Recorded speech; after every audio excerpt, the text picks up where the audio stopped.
Savez-vous que l'homme le plus riche du monde emballait autrefois des livres dans un petit garage? Aujourd'hui, je vous emmène dans l'incroyable voyage de la vie de Jeff Bezos, qui est passé d'un jeune homme ordinaire au fondateur d'Amazon, la plus grande entreprise du monde, et à un milliardaire possédant des dizaines de milliards de dollars. Cette histoire n'est pas seulement celle d'un homme d'affaires, mais d'une personne qui a rêvé, qui a cru en ses rêves et qui les a réalisés. Écoutez cette histoire jusqu'au bout car elle cache un secret qui pourrait changer votre vie. Le nom complet de Jeff Bezos est Jeffrey Preston Bezos.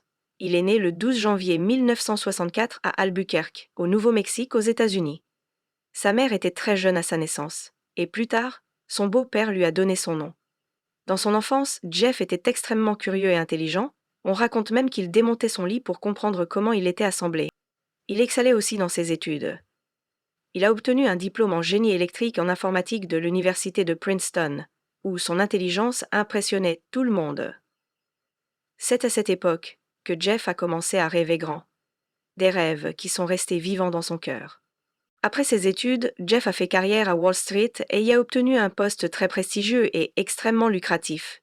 Il gagnait des centaines de milliers de dollars et sa vie semblait parfaite de l'extérieur. Mais dans son cœur et son esprit germait une idée unique: vendre des livres sur Internet. Nous étions en 1994, à une époque où l'achat en ligne n'était même pas vraiment envisagé. Jeff a surpris tout le monde en quittant ce poste confortable pour fonder Amazon dans son garage. Les gens se moquaient de lui et disaient: qui achèterait des livres sur Internet? Mais Jeff croyait fermement en son idée et en ses rêves, et cette fois a tout changé.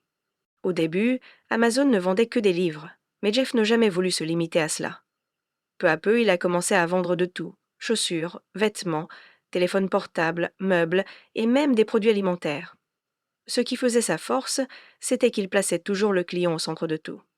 Sa phrase célèbre était: le client est roi. Grâce à cette vision, la confiance des gens dans Amazon a grandi au point qu'elle est devenue la plus grande entreprise de commerce en ligne au monde, valant des milliers de milliards de dollars. Jeff Bezos a été pendant de nombreuses années l'homme le plus riche du monde et reste encore aujourd'hui un symbole de réussite. Mais l'histoire ne s'arrête pas là. Après le succès d'Amazon, Jeff s'est tourné vers son rêve d'enfance, aller dans l'espace. En 2000, il a fondé une société spatiale appelée Blue Origin, dont le but était de permettre aux humains d'atteindre l'espace et de le rendre accessible à tous. En 2021, Jeff Bezos lui-même a voyagé dans l'espace, devenant le premier milliardaire à le faire grâce à sa propre entreprise. Sa vision était de créer des colonies dans l'espace pour préserver les ressources de la Terre. Ses rêves et ses idées étaient toujours en avance sur leur temps, et il a prouvé au monde qu'il est possible de réaliser de grands rêves. On dit que Jeff Bezos est un homme extrêmement travailleur, persévérant et soucieux des détails. Il analysait même les plus petites choses et ne baissait jamais les bras. Il adorait les histoires de science-fiction et pensait toujours à l'avenir. Son histoire nous enseigne qu'il suffit de croire pleinement en ses rêves et de travailler dur pour qu'aucune force au monde ne puisse vous empêcher de réussir. Les gens se moquaient de lui, mais il ne jamais prêtait attention à ces moqueries, et au final, il a étonné le monde entier. Mes amis, c'était l'histoire de Jeff Bezos, un homme qui a commencé dans un garage et a changé le monde. Si cette histoire vous a plu, n'oubliez pas de liker la vidéo, de la partager et de vous abonner à notre chaîne. Dites-nous en commentaire quelle personnalité inspirante vous aimeriez découvrir dans la prochaine vidéo. On se retrouve très bientôt à la prochaine vidéo. Au revoir.